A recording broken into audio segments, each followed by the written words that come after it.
मतदारसंघाचे आमदार ॲडव्होकेट निरंजन डावखरे यांनी लक्षवेधीद्वारे ठाणे आणि लगतच्या शहरांमधील वाहतूक कोंडी पार्किंग समस्येचा मुद्दा सभागृहात उपस्थित केला आहे. कोविडनंतर खासगी वाहने तसेच ओला उबेरसारख्या व्यावसायिक वाहनांची संख्या मोठ्या प्रमाणात वाढल्यामुळे पार्किंगची समस्या गंभीर होत चालल्याचं म्हटलं आहे.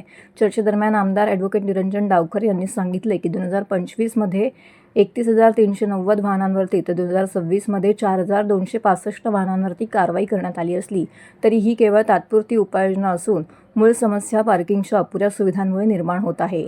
अनेकांनी कर्जावरती वाहनं घेतली आहेत, परंतु त्यांच्या पार्किंगची व्यवस्था नसल्याने ही वाहने निवासी संकुलनाच्या बाहेर उभी राहतात. त्यामुळे नागरिकांना मोठ्या अडचणींना सामोरं जावं लागतंय. हा प्रश्न केवळ ठाण्यापुरता मर्यादित नसून मुंबई, कल्याण डोंबिवली, नवी मुंबई आणि संपूर्ण MMRDA क्षेत्रातील गंभीर सामाजिक समस्या बनल्या असल्याचं त्यांनी नमूद केलं आहे.